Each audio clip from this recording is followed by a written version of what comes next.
So guys, yesterday was alright, wasn't it? Yesterday was alright. So we did beat Chef Wednesday 4-0 in a game that I did not expect that at all. I didn't expect it. I'm not saying that it was easy, but just everything that could have gone right did go right, and everything we touched turned to gold. Chef Wednesday had their own opportunities, but we defended well, of course, with the second clean sheet in as many games in the league. 4 goals. My Andy gets a couple as well. We've got the trio of Job, Rig and Dan Neil, and everyone's headline at the minute. Everyone's reporting their average age is 19 and they're absolutely incredible. And that's not to say, Paddy Roberts was fantastic on the other side, and everything just was brilliant to watch. Everything was brilliant to watch yesterday, and I absolutely adored watching that attacking play of Sunderland and that press that everyone's talking about now. It was a very, very good game to watch. Let's not get too ahead of ourselves, but yes, just take it as it comes with every positive, just absorb it, bathe in it, and bask in the fact men that scored a brace, which is mental. And one of them was a tap-in, but his movement was right place, right time. And his other one as well, we had plenty of space after an error from Windass on the edge of the box, but still, thumping effort, great strike, and he beats the keeper. But yeah, so it was a fantastic win.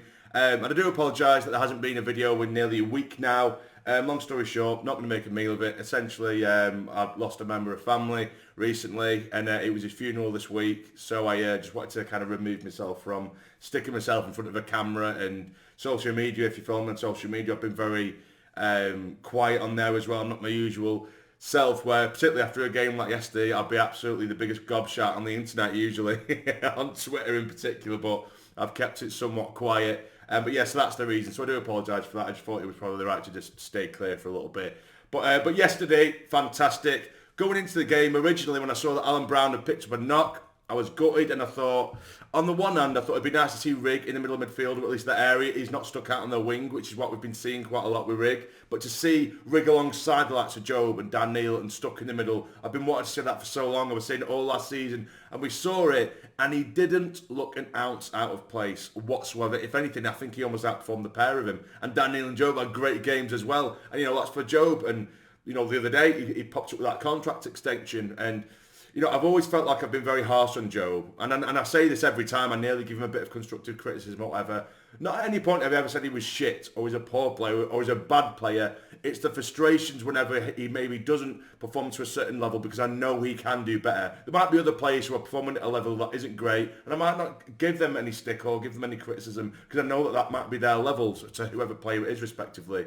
But with Job, I know they're just sacks and bags of potential. So when he does come up with a game where maybe he is really quiet, or maybe he isn't getting involved as much as I would like him to, I do get a bit frustrated. However, yesterday, he was absolutely outstanding, strong, powerful. He was doing a little bit of everything, contributing going forward, contributing going backwards. And it was a solid display from everyone involved. O'Nien getting himself on the score sheet as well, which of course I'm going to love to see anyway. At first, it looked like it should have definitely been offside, but looking back at the highlights, or looking back at the replay, Josh Windass plays him offside, sorry, onside, which, what a nightmare for him, by the way. He was sort of semi at fault for Mayenda's goal, and then he's playing 09 onside, so it wasn't the greatest of day for him, or greatest of days, should I say.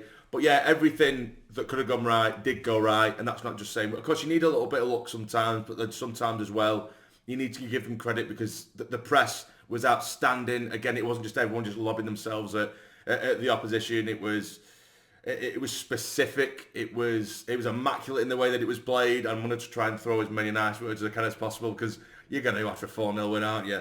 But I don't think Chef Wednesday, for any Chef Wednesday fans watching this isn't me saying you're a lot of shit. You're miles better than what you've shown yesterday. I think, of course, I know this is what happens when you have a really bad game like that. When you have a really bad day at the office, you just say, oh, well, you just played off our mistakes. But that's 90% of goals that you concede, isn't it? And be it bad marking, or you're giving away the ball, that's the way that it is.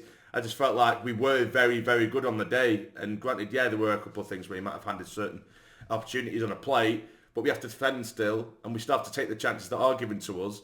And Chef Wednesday, they're never going to be, I think they'll be fine this season. With Danny Roll, at the helm, you've got a good side there as well. I just think we can be that good on the day. And a team like Chef Wednesday, who are going to come at us, and I say this time and time again, teams are going to come at us, and when you do try and play against us at the stage of light, 9 times out of 10 we punish teams, or we nearly punish teams. We look better against sides that do that. if Sheffield Wednesday came to us yesterday and sat back and allowed us possession and let us sit with the ball and let us think too much on the ball and hold so much possession, we wouldn't have seen that 4-0. It wouldn't have happened, I don't think, because that's when we do struggle. But, you know, fair play to them. They do try and play the ball. They try and play football. But we were just really on form yesterday, and that was it. And I think against other teams, Sheffield Wednesday could have done what we did, you know, but we were on the right side of it. And I don't know whether that's me just being a bit too nice there. But yeah, I think that is the case. I don't think they're a bad side at all. And I think they've recruited well. They've got a core there. They've got a spine of good players. But we equally have a very good spine of players, and all we do need is that sprinkling. And I'm so glad for Mayenda, so happy for him. You know, a lot of our strikers have got stick recently, and rightly so. I'm not going to take that away. I know a lot of pressure's been put on them, given their age, but if you just trek back a couple of positions behind him in midfield, like I just said, you have an average age of 19. If they can take criticism, then the strikers need to as well. But yeah, it is a position that holds a lot of pressure. That, of course, you require goals to win games. You require goals to move up the leagues, and so that's why goals are so important. Of course, that's the blatantly obvious thing to say, but to put that kind of pressure on a 19-year-old's shoulders, it's a lot. So I was so happy for him, but we still need to add. I just think we need another 3-4 players, sprinkling with, real quality, not backup, real quality to really contest players now. I mean, you look at midfield, as I say, with Dhannoo, we have Ekwa, who last season, it was just Dhannoo and Ekwa, and either one of them last season, they could have had horrendous performances, and you know they'd be there next game. The only interchanging was Job, but Job was half the time being put as a striker because we didn't have one, or we didn't have any that were performing. Whereas now you have Alan Brown, who, again, I was gutted that he weren't starting because I think he's a fantastic addition. I think he's a great player. But then you've got Rigg, who's come in and did an absolutely belting job. You've got Job in there who did cracking. Neil was fantastic, captain fantastic. Then Ekwa, again, he sat on the bench and it's like, well, what can you do? So I think Ekwa's just... It's a shame for him because he's almost got into this routine now, like I said all last season, regardless of how poor that man played, and he did put a lot of poor games in, he still knew he was going to start anyway because there weren't enough competition or quality competition in that area. Whereas now he has to learn and kind of like get rid of that habit and get rid of that thought process and think, right, I need to wait for my opportunity, train hard in training, and then I might get it. And then you need to fight for a place. It's not your God-given right that you're playing every week, which again, that isn't any reflection in Ekwa. It's just how he was used and utilised last season. So I think Ekwa might end up leaving, but I wish it just happened the other way around, in which he was used correctly. You know, if you're having a bad game, you brought out, and like you should be, and then you work your way back into the team. But he's just been given the gift of whatever you do, you play. So now he's sat on the bench thinking, shit, I need to work now. And this is where you need to prove yourself that you can be a part of this team, or you can just let your head drop and maybe wait for someone to come by you. You know, there's been a lot of rumours around. I think Udinese have been sniffing around Pierre-Ekwa's signature. Whether that's going to happen, I don't know. Of course, I think West Ham have a 30-40% selling clause there, which is mental. Which I don't think is bad, by the way. It works swings and roundabouts because we got him for so cheap.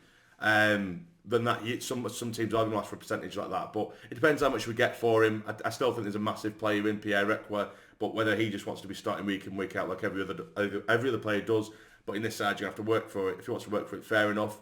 Because Pierre-Ekwa on his day can be a Rolls Royce in the middle as well. So yeah, just so many positives to take from yesterday. And I can't leave this video without mentioning that third kit. Because I think that was the last video I touched upon. When we had the hints, we had the little tease, we had the little leak. And on the first pictures, when it was first announced a few days ago, I thought that is absolutely horrendous. It was minging, absolutely vile. But I've seen some people have sent me pictures, and some mates obviously from up there anyway in the northeast and in Sunderland have sent me videos of them getting their kits. It looks a lot better in person. It looks miles better in person. But it just didn't do its justice. So it didn't do itself justice, the photo shoot, because I thought it looked fucking horrendous. And everyone's already said it looks like a Wetherspoons play, and that's just a recurring joke, which has become unfunny very rapidly. But I know the thought process behind it, using the wheel, and I like that. I just feel like the colour scheme, it is just a Wetherspoons play, isn't it? So many people have just changed the base colour of that kit and made it like a green or a darker blue, and it looks infinitely better.